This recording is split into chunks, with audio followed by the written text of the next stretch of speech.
जय श्री कृष्णा। आर्यव्रत की कहानियों में आपका स्वागत है। तो आज मैं आपको सुनाने जा रही हूँ नीमड़ी माता की कहानी। तो चलिए शुरू करते हैं। एक साहूकार था, उसके बेटा नहीं था। साहूकार की स्त्री ने नीमड़ी माता की बोलवा की, मेरे बेटा होगा तो 1.25 मन का सातू चढ़ाऊंगी। साहूकार के 7 बेटे हो गए, पर साहूकारनी ने बोलवा पूरी नहीं की। खुशी में बोलवा करना भूल गई। बेटे समयानुसार बड़े हो गए, उन्हें पढ़ाया लिखाया, सगाई विवाह किए। पहले बेटे का विवाह किया। बेटा बहू देवता ढोकने मंदिर में गई। वहाँ बेटा गड़जोता सहित गायब हो गया। चारों ओर ढूंढे पर मिला नहीं। लोग कहने लगे ऐसा कैसे हुआ। फिर घर वाले बहू को लेकर चले गए। ऐसे करते करते 6 बेटे परनीज गए और देवी देवता ढोकने मंदिर जाते, तब बेटे गड़जोते सहित गायब हो जाते। बहुएं घर में बैठ थी। साहूकार और साहूकारनी बहुत दुखी थे। बहुत जतन किए, कोई उपाय नहीं हुआ। 7वां बेटा विवाह लायक हुआ जब सासू चेती। साहूकार दूर देश की बहू लाऊ सोचे। एक ब्राह्मण को मार्ग खर्च 100 रुपया और खाने का सामान देकर बहू को ढूंढने भेजा। ब्राह्मण फिरता फिरता एक नगरी में पहुंचा। वहां 4 लड़कियां मिट्टी में अपना घर बनाकर खेल रही थी। खेल खेल में 3 लड़कियों ने तो अपना घर बना हुआ मिट्टी का घर वापस बिखेर दिया। चौथी लड़की ने वैसे ही छोड़ दिया। उससे पूछा जब बोली, मैं मांडा हुआ घर नहीं बिखेरूंगी। ब्राह्मण ने सब बात सुनी। ब्राह्मण को उसमें बहुत अच्छे लक्षण दिखे। ब्राह्मण ने विचार किया, लड़की सुलक्षणी है, साहूकार के घर के योग्य है।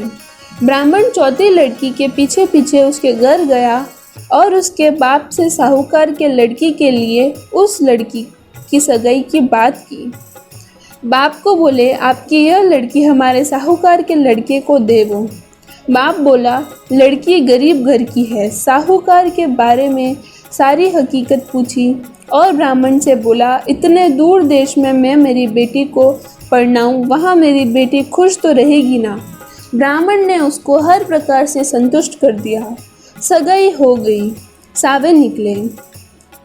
बारात लेकर साहूकार आया। छोटे लड़के का विवाह हुआ। विदाई के समय साहूकार बोला, मैं अभी बहू को घर लेकर नहीं जाऊँगा। मेरे 6 बेटे गायब हो गए।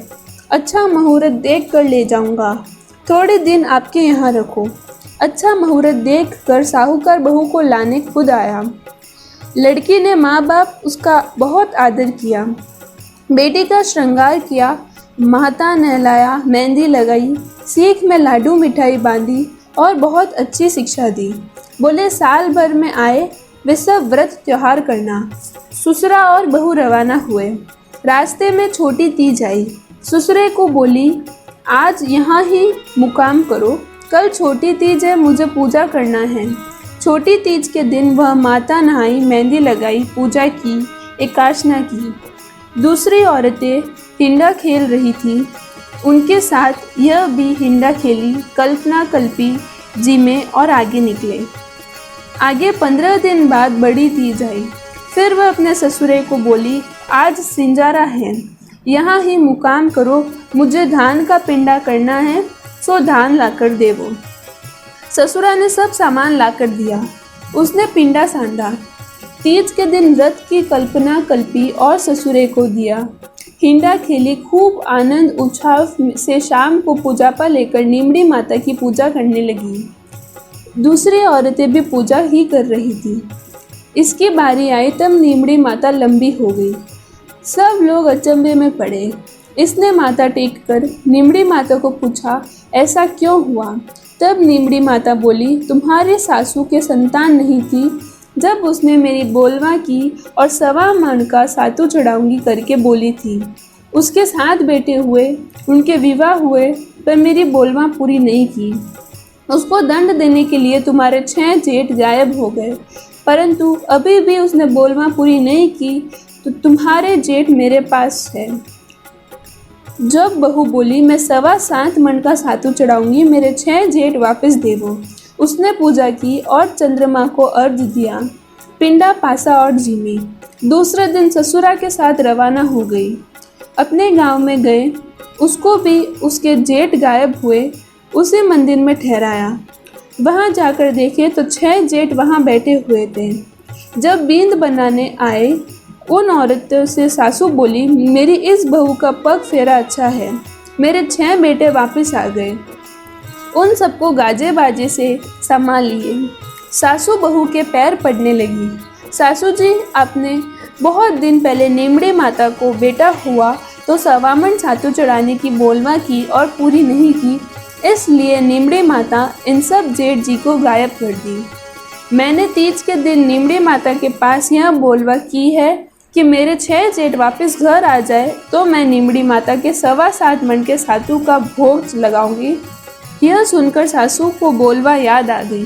12 महीने बाद कजली तीज आई, तब गाजे बाजे से नीमड़ी माता की पूजा की और 7.25 मन सातु का भोग लगाकर बोलवा पूरी की। घर में सब आनंद हो गया। हे नीमड़ी माता, जैसे उनके आनंद की वैसे सबके करना। कहानी कहने वाले, सुनने वाले और हुकारा भरने वाले सबके आनंद करना। खोटी की खरी, अधूरी की पूरी। यदि आपको मेरी यह कथा पसंद आई हो तो वीडियो को लाइक करें और चैनल को सब्सक्राइब करें।